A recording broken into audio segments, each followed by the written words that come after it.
Une étude impressionnante sur les inégalités dans le monde. Elle a été présentée à la veille du Forum mondial de Davos. Selon l'organisation Oxfam qui l'a réalisée, le patrimoine des 1% les plus riches de la planète dépassera l'an prochain celui de tout le reste de la population.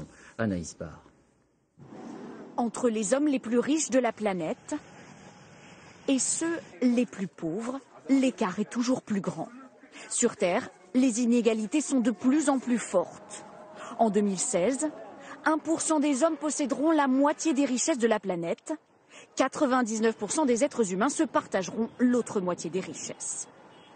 Parmi les plus riches, il y a les multimilliardaires mondialement connus comme Bill Gates, Liliane Bettencourt ou encore Warren Buffett.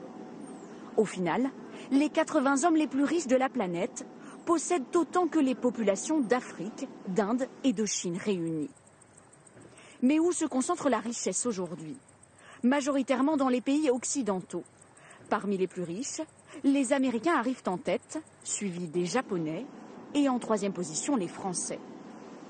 Les inégalités se creusent, car selon l'étude d'Oxfam, le patrimoine des plus riches augmente toujours plus vite, année après année, notamment grâce à leur placement dans la finance ou la pharmaceutique. Les pauvres, eux, voient leur patrimoine diminuer sans cesse depuis 2010.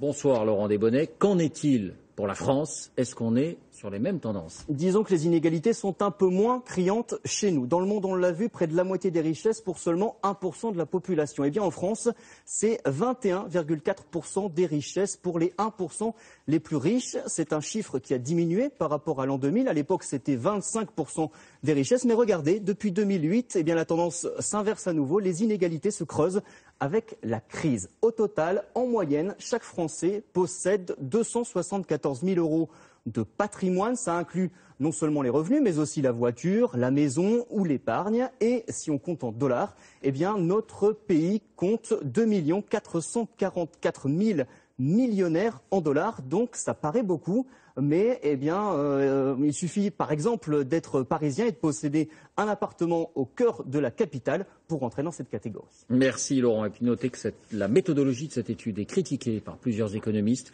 qui évoquent notamment l'absurdité selon eux d'un calcul au niveau mondial qui agrégerait des situations très différentes selon les pays.